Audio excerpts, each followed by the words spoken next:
एका भोंदूबाबानं घडवलेल्या राजकारणानं महाराष्ट्रातील पुढाऱ्यांच्या अडचणी वाढताना दिसत आहेत. त्यापैकीच एक राष्ट्रवादी काँग्रेसच्या नेत्या रुपाली चाकणकर यांचं नाव सर्वाधिक चर्चित आहे. रुपाली चाकणकर यांना हे भोंदूबाबा प्रकरण चांगलंच भोवलंय. सर्व स्तरातून झालेल्या टीकेनंतर चाकणकरांना राज्य महिला आयोगाच्या अध्यक्षपदाचा राजीनामा द्यावा लागलाय.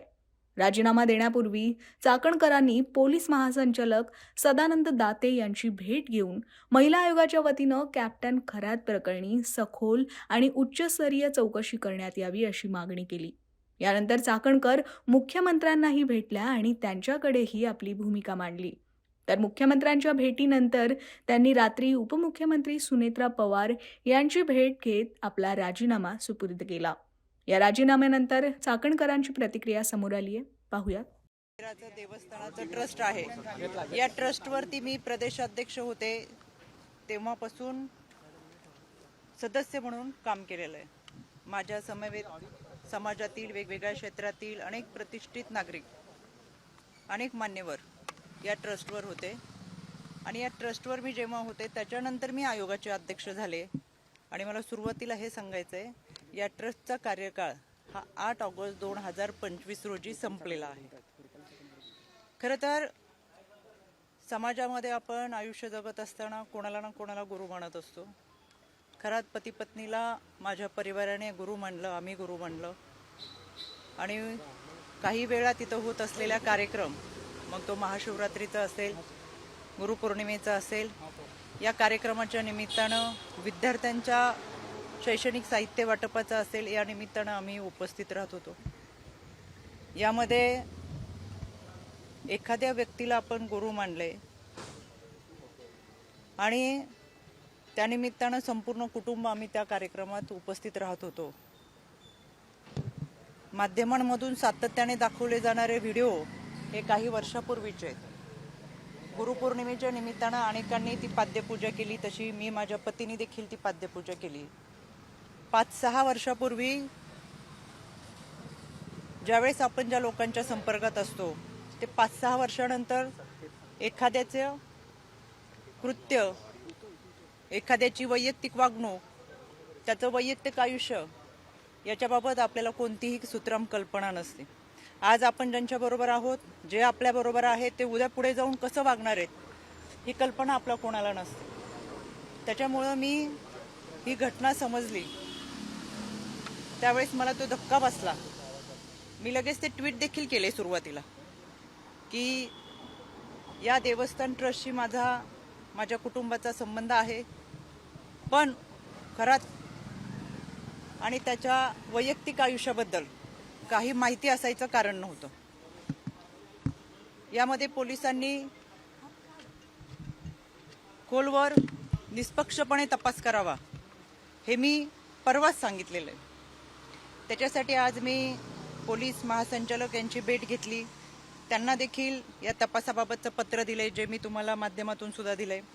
त्यानंतर मी राज्याचे मुख्यमंत्री आदरणीय देवेंद्रजी फडणवीस साहेब यांची भेट घेतली, त्यांनाही ते पत्र दिले, ते मी तुम्हाला माध्यमातून दिलेले. मी आता आदरणीय सुनेत्रा वहिनी, राष्ट्रवादी काँग्रेस पक्षाच्या आमच्या राष्ट्रीय अध्यक्ष, आमच्या नेत्या यांची भेट घेतली आणि एकंदर हा सगळ्या घटनेचा तपास हा पारदर्शकपणे व्हावा, निष्पक्षपणे व्हावा यासाठीची मागणी केली. यामध्ये आपण काही लोकांवर विश्वास ठेवतो, एक आध्यात्मिक श्रद्धा आपली असते, एक आध्यात्मिक भावना असते. माझं संपूर्ण कुटुंब हे वारकरी कुटुंब आहे. त्याच्यामुळे आमची जी श्रद्धा होती ती आध्यात्मिक दृष्टिकोनातून होती आणि म्हणून आम्ही कुटुंब ह्या देवस्थानशी जोडलं होतं. पण त्याची दुसरी जी बाजू आहे ती कधी आमच्या समोर आली नाही, काही माहीत असायचं कारण नाही. वर्षातल्या काही कार्यक्रमांना उपस्थित राहत असताना काही कालावधीसाठी आम्ही तिथं असायचो. त्याच्यामुळे जे काही घडले ते अत्यंत चुकीचे, अतिशय घाणेरडं कृत्य आहे. त्याचं कुठेही आम्ही समर्थन करणार नाही. पोलिसांनी त्याचा सखोल तपास करावा, आरोपीवर कठोर कारवाई करावी ही मागणी आम्ही महासंचालक असेल, आदरणीय वहिनी असतील, आदरणीय देवेंद्रजी फडणवीस असतील यांच्याकडे केलेली आहे. यामध्ये 2 गोष्टी मला प्रकर्षाने सांगायच्या आहेत. काल कोणी एक पत्रकार, खबरदार पुढारी यांनी त्यांच्या वर्तमानपत्रात एक बातमी दिली होती 19/3/2025 ला. ही बातमी आमच्या समुपदेशकांकडे आली. समुपदेशक त्या विभागामध्ये काम करतात, विभागीय समुपदेशक असतात. त्यांनी ही बातमी, त्यानंतर समुपदेशकाने त्यांना हे पत्र पाठवलेले 8 तारखेला. आमच्या प्रकल्प अधिकाऱ्याने हे पत्र पाठवून त्या पत्रामध्ये स्पष्ट दिलंय की आपल्या पेपरमध्ये जी बातमी आली त्याच्यामध्ये बातमीमध्ये काही मोघम स्वरूपात छापलेली आहे, तर या प्रकरणामध्ये आपल्याकडे काही माहिती असेल तर सविस्तर आयोगाला कळवावी. दुसरं पत्र आहे पोलीस अधीक्षकांना की तुम्ही तुमच्याकडे जी काही माहिती असेल ती माहिती या अत्याचाराच्या संदर्भात असेल किंवा काही असेल तर आपण पोलीस स्तरावरती कारवाई करावी, भूमिका घ्यावी, जे काही असेल. त्यापूर्वी माझ्या ऑफिसमधून संबंधित पत्रकाराला फोन गेला होता की तुमच्याकडे अशी काही तक्रार असेल, अशी काही माहिती असेल तर तुम्ही पोलिसांकडे जाऊन तक्रार दाखल करा. यानंतर तिथं स्थानिक पोलिसांनी सांगितलं की कोणती माहिती नाही, कोणत्या महिलेची तक्रार नाही. बऱ्याच वेळा चुकीच्या बातम्या ह्या छापल्या जातात आणि म्हणून त्यांनी आयोगाला ते पत्र पाठवले की आमच्याकडे कोणतीही माहिती नाही, जी काही बातमी मी दिली ती मोगम स्वरूपात दिलेली आहे, आमच्याकडे कोणतेही पुरावे नाहीत. 2 दिवसापासून ज्या चुकीच्या बातम्या चाललेत त्याचा मी तीव्र निषेध करते. दुसरी गोष्ट, माझ्याकडे 5 तारखेला एका मुलीचा मेल आला. याच्यावरती नाव दिसेल म्हणून मी फक्त तुम्हाला लांबून हे दाखवते. या मेलमध्ये, या संबंधित मेलमध्ये त्या मुलीने खरातच्या ऑफिसमध्ये पूर्वी काम करणाऱ्या एका माणसाच्या संदर्भात तक्रार होती. खरातचा यामध्ये कुठेही उल्लेख नव्हता. तातडीने त्याच दिवशी आमचं पत्र हे पोलिसांना गेलेलं आहे. मी स्वतः ॲडिशनल डीजी यांना ते पाठवलं आणि पोलिसांना आम्ही ते पत्र पाठवून जे कोणी असेल त्याच्यावरती तपास करावा असं सांगितलं. त्याची हेअरिंग सुद्धा हे पोलिसांचं पत्र. या तपासाची हेअरिंग 17 तारखेला माझ्या आयोग कार्यालयात लागली. या हेअरिंगमध्ये आम्हाला पोलिसांनी स्वतः पत्र दिलंय की याच्यामध्ये आम्ही कारवाई करतोय. कोणालाही, कुठल्याही व्यक्तीला, संस्थेला, कोणालाही पाठीशी घातलेलं नाही. पण तोपर्यंत खरातचं कुठेही नाव नव्हतं, पण त्यांच्याकडे काम करणाऱ्या माणसाचं नाव याच्यामध्ये होतं, तरी आम्ही कारवाईचे आदेश दिले होते. त्या अनुषंगाने आम्हाला तेजस्वी सातपुते त्यांचं पत्र आहे की आम्ही याच्यामध्ये कारवाई करतोय. हे पत्र आहे आम्हाला 17 तारखेला. 17 तारखेला यामध्ये जी तक्रार होती ती एका महिलेची कार्यालयामध्ये पूर्वी काम करणाऱ्या एका मुलाच्या संदर्भात होते. त्याच्यामुळे मला आवर्जून सांगायचंय की अशा पद्धतीने जे काही गोष्टी 2 दिवस चालू आहेत, चुकीच्या बातम्या चालू आहेत, एखादी व्यक्ती पुढे जाऊन कशी वागती, त्याचं कृत्य, वैयक्तिक आयुष्य आपल्याला कोणाला माहीत नसतं. आम्ही जोडलो होतो तर मी पहिल्याच दिवशी ट्विट करून सांगितलं, हो आम्ही संस्थानाशी जोडलेलो होतो, देवस्थान ट्रस्टमध्ये होतो. ते फोटो माझ्या आहेत. अनेक वर्षापूर्वीच्या आमच्या कुटुंबाबरोबरचे फोटो तिथं होते आणि एखाद्या गुरुची, पती पत्नीची पाद्यपूजा करत असताना गुरुपौर्णिमेच्या दिवशीचे फोटो आहेत. विशेष म्हणजे अनेक लोकांचे फोटो याच्यामध्ये आहेत, पण केवळ महिला म्हणून ज्या पद्धतीचं सॉफ्ट टार्गेट गेल्या 2 दिवसामध्ये करतात ते अत्यंत चुकीचं आहे.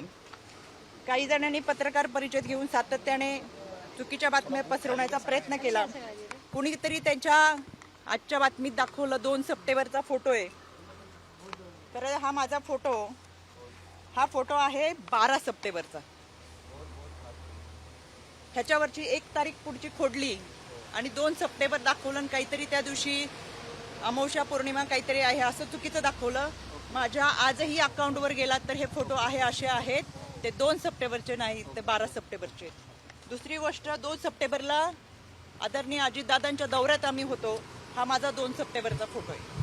2 सप्टेंबरला हा फोटो झाल्यानंतर कुठेही माझ्या हाताला जखम नाही. हा 3 सप्टेंबर, 4 सप्टेंबरचा फोटो आहे. माझ्या या भागामध्ये अधिकाऱ्यांच्या समवेत रस्त्याची पाहणी, कुठेही हाताला जखम नाही. हा 4 सप्टेंबरचा आहे आणि हा 5 सप्टेंबरचा फोटो आहे. कुठेही हाताला जखम नाही. कुठला दिवस होता, काय होता विधी तो माहीत नाही. आणि हा 6 सप्टेंबरचा आहे. कोणतीही हाताला जखम नाही. कायद्याच्या चौकटीतून ह्या सगळ्यांना आम्ही नोटिसा पाठवूच. चुकीच्या पद्धतीने बदनामी करणं, अश्लील टीका टिप्पणी करणं, खोटे नरेटिव्ह सेट करणं, खोट्या बातम्या प्रसाद करणं, या सगळ्यांच्या बाबत कायद्याच्या चौकटीतून प्रक्रिया नक्की करेल. मी परत सांगते, यामध्ये जी व्यक्ती होती ती दोषी आहेच, त्याच्यावर कठोर कारवाई झालीच पाहिजे. आपल्याला कोणत्याही व्यक्तीच्या वैयक्तिक आयुष्याबद्दल काही माहिती असायचं कारण नाही आणि आज आपण ज्यांच्याबरोबर आहेत ते पुढे जाऊन 4 वर्षांनी 5 वर्षांनी काय करणार आहेत हे याची कल्पना आपल्याला नसते. त्याच्यामुळे या व्यक्तीवर कठोर कारवाई व्हावीच ही मागणी मी आज केलेली आहे आणि या सगळ्या गोष्टींचा निष्पक्षपणे तपास व्हावा. त्याच्यामुळे मी आज राज्य महिला आयोगाच्या अध्यक्षपदाचा राजीनामा माझ्या नेत्या आदरणीय सुनेत्रा वहिनी यांच्याकडे मी सुपूर्द केलेला आहे. याबाबतचा जो काही निर्णय असेल तो आदरणीय वहिनी घेतील.